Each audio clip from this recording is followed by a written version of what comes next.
Today we're looking at a Phantom Market cosmetic that has been leaked inside of Diablo Immortal, and we're going to have a little bit of a deeper discussion about that actual leak here today. In addition, I want to take a look at the 6 Phantom Market cosmetics that I currently have on all of my classes inside of the game, and just see how they have looked as time has gone on regarding Phantom Cosmetic. If you love Diablo Immortal, want to keep up to date on everything, make sure you subscribe so you don't miss out. Now, we're going to start out here with the leaked cosmetic, and it brings something to mind right here. Now, this was just pulled from the North American version of the game. It's the Sword Fairy armor, and I sit here, and by the way, this was sent to me by Cam, part of the community, and I say, is this a new cosmetic coming to us in North America, or is this the cosmetic that China got when we got the Return of the Mad King cosmetic?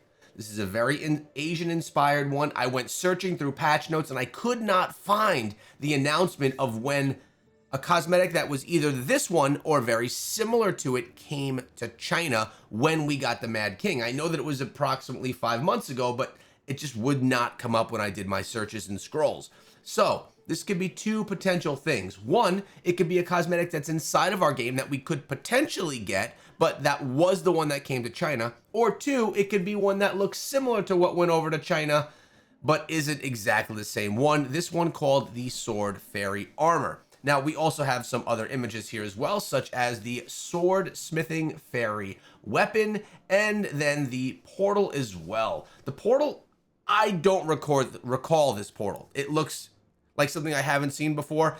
Now, I could have potentially seen this 5 months ago, talking about that it was coming to China, and just not really realized that that was the case. But this is the Swords Worn Escape portal. I think these are both and all decent looking. Not my favorite Phantom Market cosmetics after all, but it does look decent. I think that the primary armor here that we're seeing is the least satisfying of all, although we don't have more than just a front look right here, and obviously it's in kind of a lower resolution as well. So think back to when 5 months ago, January, February, March, April, or May, when they got over in China a cosmetic that was similar to this sword thing when we got the Mad King, when the Mad King came back to our version of the game. Does it ring a bell? Because I can't put my finger on it. But what I can put my finger on is what cosmetics are inside of the game and that are part of the Phantom Markets that we've explored already. And I want to just kind of look through all those with you guys really quickly on a Sunday morning. And by the way, I hope you're all doing well. So I'm wearing this one right here. It is the, what is it? I actually quite like it on my Necromancer. Can't find it right now, but that's okay. Let's take a look at the Phantom Market cosmetics. This is the Temptation's End. I really like this one. Obviously, I'm going to show you on my Necromancer everything that we're looking at here today, but this is a really cool looking one. I like all the purples that came along with it. Remember, all these cosmetics as well, they come with multiple other cosmetics, another portal, and a bunch of other weapons, but they're all bound to the class that you claim them on. The Phantom Market, the primary, the main cosmetic is cross-class. So I could wear this, Temptation's End, on any class that I want, which is actually quite nice for someone that changes class often, because you'll always have a really nice, fresh-looking cosmetic. Temptation's End being one of them. Then we have the Reigning Harmony. I love this one as well. Really cool-looking cosmetic. It's very Asian-inspired, but I think it's awesome. And you could take the head off or keep the head on. You could even change the color, I believe, of the head as well. You also get the idle effects and things like that. I actually want to show you the portal that comes with this also. Really sweet looking portal. Well, let me show you the portal as well from the other one. Go back to cosmetics, come on over here. We'll take a look at this portal. Another really cool looking portal. Now let's go back to our sets. That is right here. We already looked at Reigning Harmony. Now, Corrupt Radiance. This was, I think, one of the first ones that we ever unlocked. And I think that the skulls behind that are all connected via these spikes look really awesome on the back of the Necromancer. Love the headpiece as well. I believe you can remove it, but who would want to do that? Keep that on for sure. And it comes with another really nice portal. And the portals that we get from these Phantom Market cosmetics are pretty massive. So love that one as well. Then we have our Prophet's Prodigy, where everyone is essentially an Anarius. With this ball around, you get the wings on your back that are actually Anarius inspired wings as well. And you get another really cool large portal. I like this one because I really do love Anarius. I don't think that this is the most different one. When you look at all the different classes, they all have very big similarities, because essentially everyone's going to be wearing the hood, everyone's going to be having the black face, and you could of course take the helm off of that one as well. But it really is a gorgeous cosmetic. I think that the wings that we get on this one and how they move are really what make it special. But we also have here Hatred's Heritage. Now, I love Lilith. I don't know if you guys do, but being able to look like Lilith and kind of dress like she would look, obviously a male version, is really a sweet looking cosmetic as well. Notice the wings are back to normal. These are the 3K wings we have on here. A very bloody vampire-esque looking cosmetic here.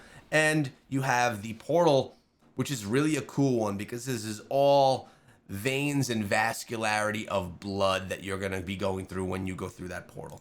Another nice looking one. Then I think this is our last one that's a Phantom Market, and this is the one that we started talking about at the beginning of the video, which is the Mad King's Regalia. A cool thing that happened when they brought the Mad King's cosmetics back to the game in North America, they brought it back allowing you to get the cosmetic on, I believe, the Blood Knight, and I believe it was on the Tempest as well. I could be wrong with the Tempest, but definitely the Blood Knight, which was really good, knowing that when we have new classes coming to the game at this point on a yearly basis, we can feel fairly confident that when we purchase all these cosmetics, if you decide to purchase them, essentially they're like, I think it was $170 for the cosmetic and all the other rewards that you get with it. They are cross-class, and if they do backfill, and if when a new class comes out, they do get them into these cosmetics as well, it's a good thing because it's a lot of money that people are spending to get these cosmetics. And when you take a look at the portal, we have the portal for that one right here as well, which is one of the lesser exciting ones, although I do think it does look really nice as well. Seeing it right here doesn't give it justice for how large it actually is. And what I like to do is I like to mix up my cosmetics. And as I mentioned, sometimes I like to even wear some of the ones that are normal that I just get from a battle pass. Now let's take a look and compare to some of the ones that come to the battle pass. So we have Devouring Mists. This is an okay looking cosmetic. It doesn't compare to a Phantom Market cosmetic, and in my opinion, that's okay. This cosmetic and all the rewards is $5. While the Phantom Markets, well, they're not. We also have the Regent of Webs. I like this one as well. I like all the green. It brings something different. Again, another $5 cosmetic. You can take off the headpiece if you want to, but I like it on because it actually changes the look of his face. So I love when they do that. We have this one right here, the Consumed. This one's okay. The headpiece is a little bit weird. I do like all of the text that comes off and swivels around the weapon here. I think it's a really cool effect on the cosmetic, although the cosmetic itself isn't my favorite. I just wish that the mask were a little different. Then we have this one, which is the Plague Reaper. I don't have all of the pieces for this. The weapon is on my Barbarian, and the cosmetic is here, but this was one you have to have in the Necro. I mean, check it out. You got the candles on top of this shield. You have this, it looks like a, you can't take the helm off, by the way. It looks like a scarecrow, like a dead scarecrow. But look, you got the potion on his belt. Look at his back. This is what makes it so awesome. You have a casket on his back. We have the candles all over the casket and like part of a corpse remaining. Very cool cosmetic, which was again a $5 cosmetic from a battle pass.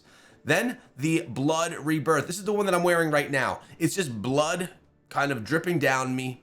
Skin is all removed. Hands are covering up the face, which I think looks great. This is a really good looking one on the Necromancer. The shield also has those demon skulls on it as well with the blood pouring out. Really good looking cosmetic that was not Phantom Market. Then the Sea Reavers, probably one of my least favorites. The weapons I have also on my Barbarian. I don't love this one. This is when we came out with all the pirate themed stuff. I don't think it's a bad looking one. It's just not my favorite. I do like the water that's coming out of the shield kind of looking like something that's been shipwrecked. So that's a cool look in itself. Oh, we got a few more right here. This is the Alchemist's Admixture, and this is another one that I kind of like. You can take that face piece off on this one. You have all the vials right here of all the different potions. It looks like I do have the shield and the weapon on this one as well, which is actually nice. I don't love the headpiece. That's really what the worst part of it is for me. Decent cosmetic again. And then we have a few more that I don't have. We'll just take a peek while we're here. Hairs to Westmarch. It's an okay cosmetic. This was one that kind of came out in the beginning of the game. And then we have this one here, which was the Diablo 2. I thought I had this one actually unlocked on all of my classes. There was something that we got when Diablo 2 Resurrected came, and I thought all my classes had it on it as a cross-class cosmetic. I guess I'm wrong with that one. Maybe it's down here somewhere because we have some others. Oh man, yeah, we could look at all of these cosmetics right here. There's tons of them, but we're not going to. We're not going to go through all of them. Each has their spot in being something cool. Crystalline Echoes is a cool one on Necromancer as well. But it really was about the leaked cosmetic, and I'm trying to determine whether this was the one that came out in China, and it's in our game to eventually come out here as well, or if it's one that was just in our game and in the game files, because we do share a game with China, and it's actually never going to come to us. If you have any insight, or if your mind remembers, let me know in the comments below.